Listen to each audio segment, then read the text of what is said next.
The bullet missed his heart by inches.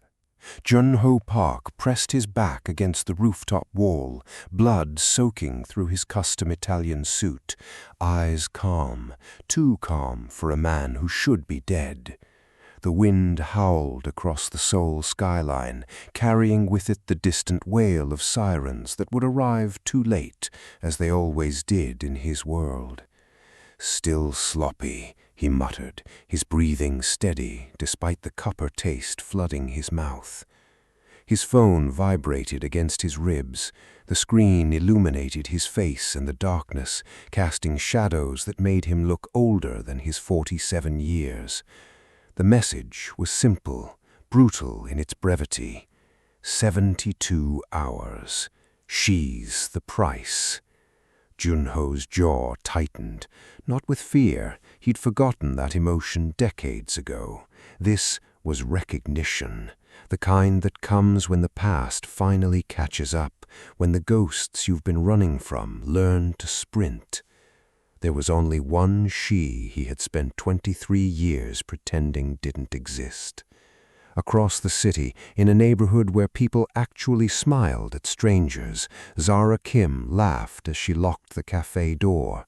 Her sneakers were worn, her jacket second-hand, but her smile was genuine, something increasingly rare in this concrete jungle.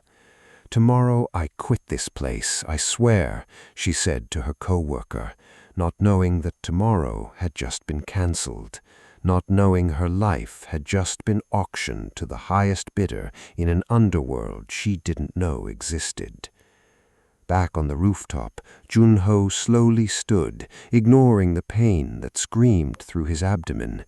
He'd survived worse, much worse, but survival had never mattered before, not like this. "Zara," he whispered to the night wind. The name tasted like regret, like all the birthdays he'd missed, like every school play, every scraped knee, every nightmare he wasn't there to chase away. In his world, power erased mistakes. You could bury evidence, silence witnesses, rewrite history with enough money and bullets. But sins always came back to collect. Jun-Ho looked out over Seoul, watching the neon lights flicker like dying stars. Somewhere down there, his daughter was living a life he'd designed from the shadows, protected but abandoned, safe but unloved. "You found me before I was ready," he said to the city that once trembled at his name. The truth was simpler, more devastating. He would never have been ready. Some men weren't built for redemption. Some empires couldn't afford heirs. But tonight, that was about to change. The rain came suddenly, the way trouble always did in this city. Zara hummed to herself as she walked, earbuds in, Drake playing too loud, young enough to believe she was invincible, old enough to know she should be more careful. Behind her, a black sedan rolled silently through the wet streets, its windows tinted darker than legal, its occupants patient as predators. Her phone buzzed. One word: run. She frowned at the unknown number, laughed it off. "Yeah, right, very scary." The car stopped. 3 men emerged, moving with efficiency of people who'd done this before. No rushing, no shouting. Professionals who understood that panic makes noise, and noise brings witnesses. Danger doesn't always scream. Sometimes it just shows up wearing expensive shoes and dead eyes. Zara turned to run. The footsteps behind her exploded into sprints. Her heart slammed against her ribs as fear flooded her system, the kind of fear that tastes like metal and makes your legs feel like water. "Help!" she screamed, but the street was empty. Seoul's millions nowhere to be found. A hand grabbed her hoodie. Fabric ripped. She stumbled free, her breath coming in desperate gasps. Then came the gunshot, loud, final, wrong, but not aimed at her. One attacker dropped, a red flower glooming on his chest. Another slammed into the wall with bone-breaking force. Zara spun around, her scream caught in her throat, and she saw him. A man stepped from the shadows like he'd been born there. Blood on his sleeve, eyes sharp as broken glass, moving with a calm that was somehow more terrifying than the violence around him. This was Jun-Ho Park, though she didn't know it yet. Didn't know she was staring at her own father's eyes. "Who are you?" she demanded, her voice shaking. "They found you," he said simply, as if that explained everything, as if the world made sense when it clearly didn't. "Who is they? What the hell is happening?" But Jun-Ho was already stepping back into the darkness, already disappearing like smoke. "Stay alive," he said, and then he was gone, leaving her alone with 2 bodies and 1,000 questions bleeding into the rain-soaked night. She didn't know it yet, but she'd just met the man who destroyed her mother. The man who abandoned her before she could even speak his name. The man who would burn the entire underworld to ash if it meant keeping her alive. Some fathers taught you to ride a bike.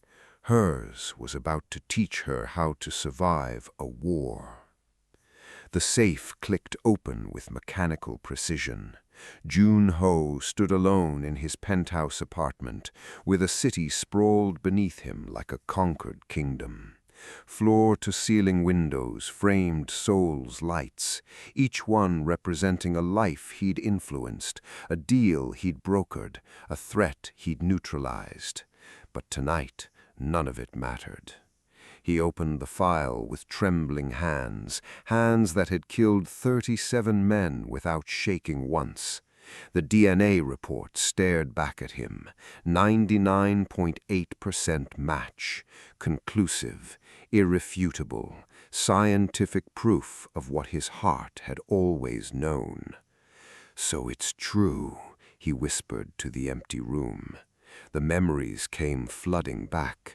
A woman crying, begging him to stay. A man too proud, too scared, too ambitious to choose love over power. A child he'd held once, just once, before deciding that his world was too dark for something so pure. He'd told himself it was protection, that distance was safety, that a daughter without a father was better than a daughter with a monster. But standing here now, with proof of her existence in his hands, the lie crumbled. Power had given him everything except the courage to stay. The door opened. Dae-soo entered, his right hand for 15 years, the brother he'd chosen when blood family had failed him. Or so Jun-Ho believed. "Boss, people are talking," Dae-soo said carefully.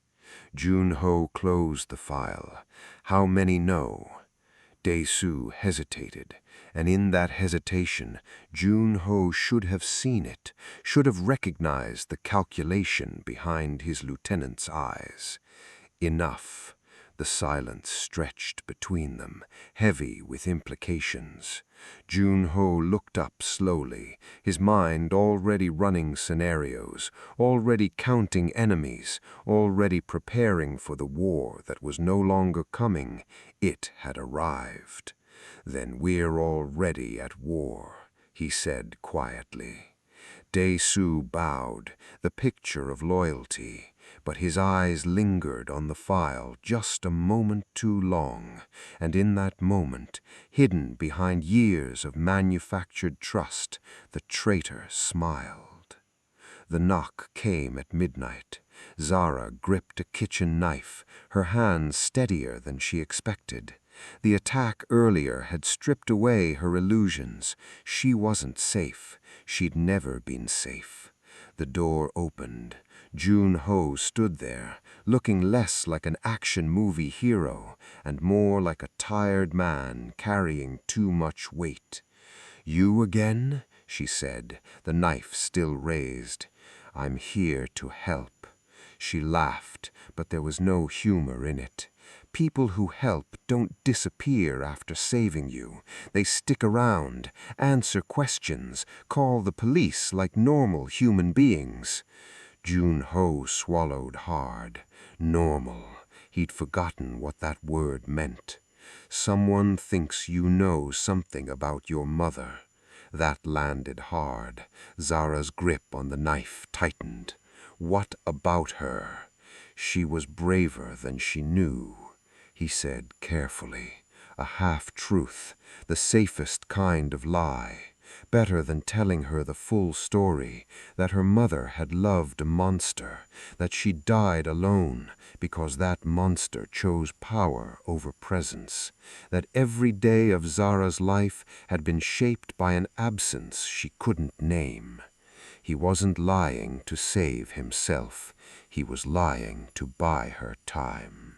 Outside, engines idled in the darkness, cars without license plates, men without mercy, hunters circling, waiting for the perfect moment to strike. And Jun-ho realized with growing horror that every second he delayed the truth, every moment he spent protecting her from reality, he was bringing death closer. The question wasn't whether she'd hate him, it was whether she'd live long enough to have that choice. The suitcase had been hidden in her closet for years. Zara had always assumed it contained her mother's old clothes, maybe some jewelry. She'd never bothered to look. Grief had a way of making curiosity feel like betrayal. But tonight, with danger breathing down her neck and a stranger claiming to protect her, she finally opened it. The letter fell out, yellowed with age, written in her mother's familiar handwriting. Zara's breath stopped as she read. "Your father is not the monster the world made him, but he became one to protect us. If you ever meet him, listen before you judge. Some men are born broken, others break themselves trying to hold too much. He loved us. Remember that when you hate him." Tears blurred the ink. "Father?" she whispered. Her phone buzzed. "They're outside." She looked at the door, at the letter, at the truth that had been clawing its way out of the grave, patient as cancer, inevitable as sunrise. Her father wasn't dead, wasn't absent by accident. He'd chosen to leave, and somehow, impossibly, he'd come back. The knocking started, polite at first, then insistent.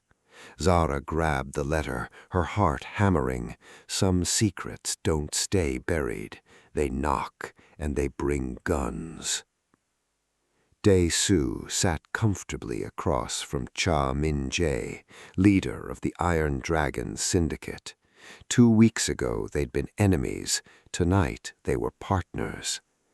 The private room reeked of expensive cigars and cheaper ambitions. Min-jae smiled, a predator recognizing another predator. Jun-ho Bark built a kingdom without heirs. Men like that always forget one thing. "Family?" Dae-soo offered. Min-jae nodded approvingly. "He's been invincible because he had nothing to lose. But a daughter, that's leverage. That's weakness wearing his own face." "You'll have the girl within 48 hours, Dae-soo said. And when Jun-ho comes for her, he dies watching his empire choose me." Dae-soo raised his teacup, the gesture almost ceremonial. "To loyalty when it's profitable." The most dangerous betrayals don't come from hatred. They come from patience, from 15 years of standing in someone's shadow, watching them build kingdoms you helped create but would never inherit. From understanding that loyalty without reward is just slavery with better titles. Dae-soo had waited, watched, learned, and now, finally, it was his turn to be king. The glass shattered inward with brutal efficiency. Zara screamed as masked men flooded her apartment, moving like a choreographed nightmare. She fought, threw a lamp, scratched, bit, ran for the window, but there were too many, and they were too professional. "Let go of me!" she shrieked, but strong arms pinned her. A cloth pressed over her mouth. The world tilted, blurred, faded. Her last conscious thought was of the letter still clutched in her hand, her mother's words, "Listen before you judge." Jun-ho arrived 7 minutes later, too late. The apartment looked like a war zone, furniture overturned, blood on the floor where she'd fought, the window broken, but no Zara. His phone rang. "Come alone, Shadow." Min-jae's voice was calm, almost friendly. Shadow, the name the underworld whispered when regular threats weren't enough. Jun-ho closed his eyes. "You touched my child. Then kneel for her, unarmed, alone, or we send her back in pieces." The call ended. For the first time in decades, Jun-ho Park stopped being a king, stopped calculating odds and planning 3 moves ahead. He became something simpler, more desperate. He became a father with nothing left to lose. Jun-ho's guards protested as he stripped off his bulletproof vest, removed his backup weapons, emptied his pockets of everything except 1 gun, 1 magazine. "Boss, this is suicide," his head of security pleaded. Jun-ho loaded the weapon with mechanical precision. "No, this is repentance." He left alone, walking out of the fortress he'd built over 20 years. No backup, no plan, no certainty of survival. Empires are built with armies, strategic alliances, calculated risks.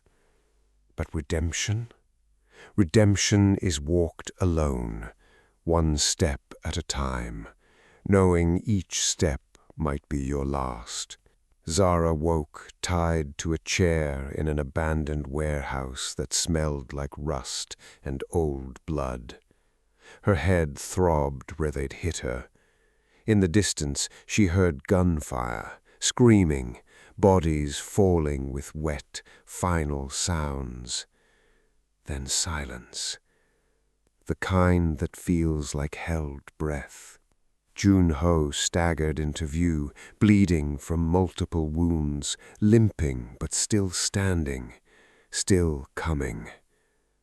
"You came," she whispered, tears streaming. "Always," he said simply. More enemies rushed in. Jun-ho moved between them and Zara, his body a shield she never asked for, but desperately needed.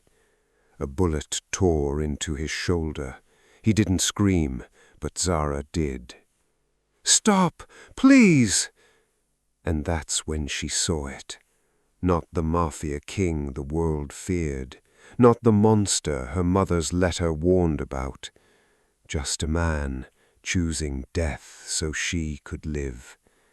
Just a father finally showing up. Dae-soo stepped out from the shadows, clapping slowly. Touching, truly. Jun-ho turned, and their eyes met across the warehouse. 15 years of brotherhood burned away in that single moment of recognition. "You sold her," Junho said flatly. I sold you. You were so busy playing phantom father, you forgot to watch your throne. They fought without guns, without pretense, fists and fury, and 15 years of resentment finally finding voice. Junho slammed Dae-soo into concrete. She would have hated you anyway, Dae-soo gasped, blood bubbling from his lips. Junho didn't answer, didn't need to. He broke Dae-soo's neck, quick, efficient, final. The silence afterwards felt heavier than the violence. Junho unlocked Zara's restraints with shaking hands. "Who are you?" she asked, staring at this bleeding stranger who fought like a demon to save her. Junho opened his mouth to answer, to finally say the words he had avoided for 23 years. Explosions rocked the building, more enemies, more battles. This war wasn't ending, it was just getting started. The warehouse became a battlefield. Junho moved through it like memory, every corner familiar, every shot precise. He'd built this empire on violence. Now that violence was trying to collect its debt. "Why won't they stop?" Zara screamed over the gunfire. "Because I taught them not to." And the truth of that statement hit harder than any bullet. He'd created this world, trained these killers, built a system where mercy was weakness and surrender meant death. And now that system was trying to kill the one thing he'd ever truly loved. Outside, rival bosses realized too late that this wasn't leverage, it was bait.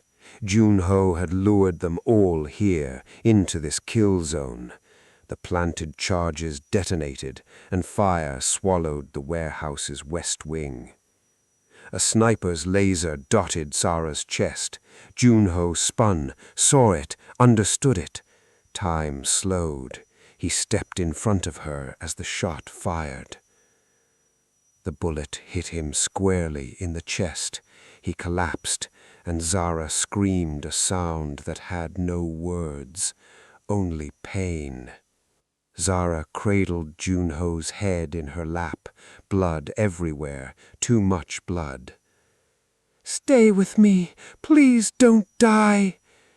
Junho smiled faintly through the pain. "Guess I finally learned how to choose." Footsteps echoed.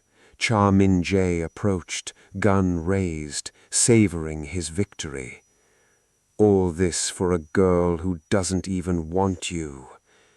Zara looked up, eyes blazing through tears. "He chose me."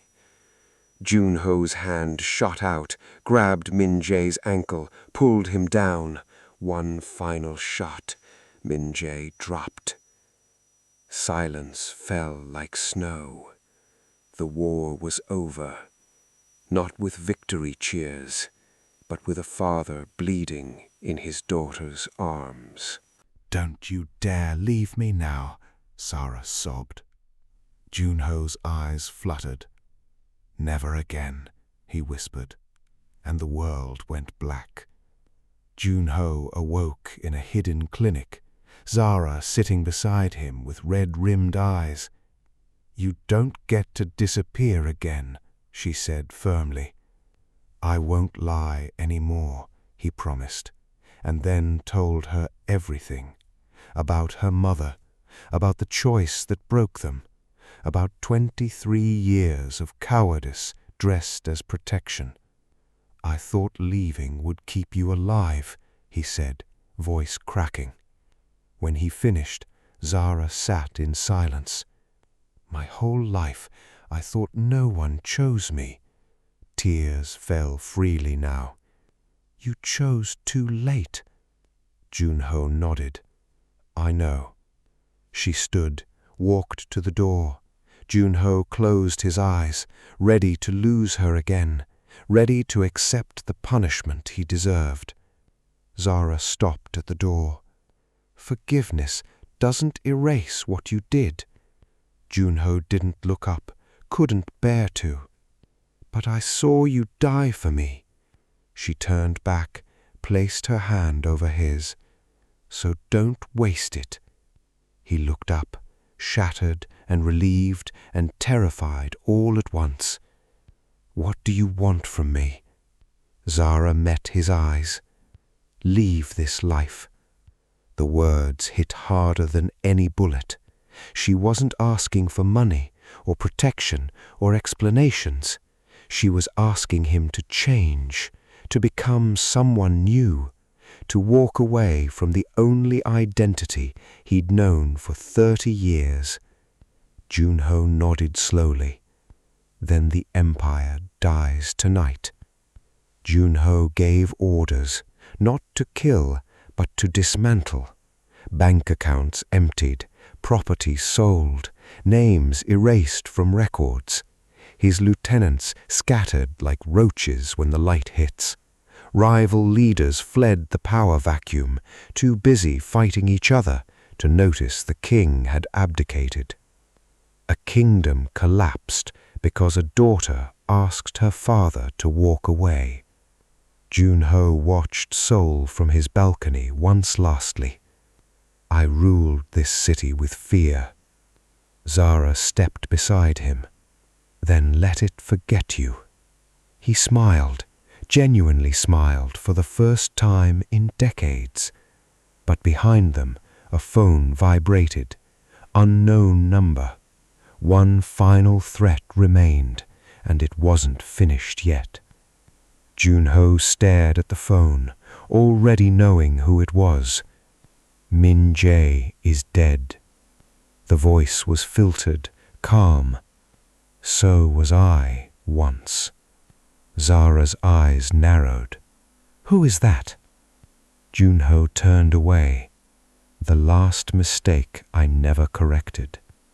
You burned your empire, killed my brother. You don't get to leave. Some debts require blood payment." The call ended. Junho loaded a gun, old habits dying hard, but Zara stepped in front of him. "No, you promised." For the first time, killing felt heavy. "This ends tonight." Zara studied him, then nodded. "Then end it clean." The dock was empty, except for Han Seok, Min Jae's older brother. No guards, no theatrics, just two men and unfinished business. "You look smaller without your kingdom," Han Seok said. "And you look tired chasing ghosts," Junho replied. "They circled like boxers in the first round." "She'll hate you again," Han Seok taunted. Junho stopped. "She already knows who I was." One clean shot. Han Seok fell into the water without ceremony, without final words, just silence and the sound of waves. That was the last time Junho Park killed for the past. New names, new passports, no weapons. They stood in the airport, about to board a plane to somewhere Seoul's shadows couldn't reach. Junho struggled with something small, ordering coffee. "Name?" the barista asked. Junho paused, uncertain. "June." Zara smiled softly. Taking lives was easy. Learning how to live wasn't. As Seoul faded below them, Junho exhaled for the first time in decades, letting go of the weight he'd carried so long it had become part of his spine. The coastal town was small, quiet, normal. Junho opened a cafe, burned his hand making espresso, laughed awkwardly at his own incompetence. "You were terrifying," Zara observed, amused. "Past tense, I hope." They shared quiet moments, No bodyguards, no weapons, just life happening at a pace that didn't require bloodshed. But Junho still woke at night sometimes, sweating, haunted by ghosts that refused to die just because he'd changed addresses. Zara noticed, "You don't have to carry it alone." She sat beside him, not as a protected asset, but as a daughter choosing to share the burden. Rain tapped against the window. Zara handed Junho an old photo, her mother smiling. "She believed you could change," Zara said softly. Junho swallowed hard. "I don't deserve forgiveness." Zara considered this. "Maybe not," she met his eyes, "but I choose it." The silence stretched, heavy with meaning. Then, softly, almost inaudible, "Dad." Junho broke, not violently, but quietly, the way dams fail, slowly, then all at once. The most dangerous man in Seoul finally found peace. But legends don't disappear, they transform. Peace isn't silence, it's memory learning to whisper instead of scream. Junho opened the cafe every dawn, no guards, no guns, no fear. A customer raised his voice. Junho stiffened instinctively. Zara noticed. "It's okay, you're here," she said gently. "I don't miss the violence," Junho admitted. "I miss knowing who I was." "You're learning someone better," Zara assured him. Power gave him certainty. Love gave him responsibility, and responsibility was heavier than any crown. Junho taught Zara how to make coffee. He messed up the foam. She laughed. "Careful, you're ruining your reputation." "Good," he smiled. A local kid fell off his bike outside. Junho rushed over, helped him up. No intimidation, just kindness. Redemption isn't one big moment, it's 1,000 small ones, accumulated like interest, building toward something that might eventually resemble grace. That night, Junho burned the last document from his old life. The final tie snapped, and he felt lighter. Zara recorded a voice memo while watching her father lock up the cafe. "They say monsters don't change, but they never ask who made them. My father ruled an empire built on fear, then burned it for one life, mine." She smiled at the simple truth of it. The radio played in Korean. Sources confirmed the disappearance of Junho Park, believed dead. Junho clicked it off. Let them believe it. Zara nodded. Ghosts don't hurt anyone. They watched the sunset, 2 silhouettes, no shadows following. Zara faced the horizon. "My father was once the most feared man in Seoul." Cut to Junho laughing behind the cafe counter, struggling with the espresso machine.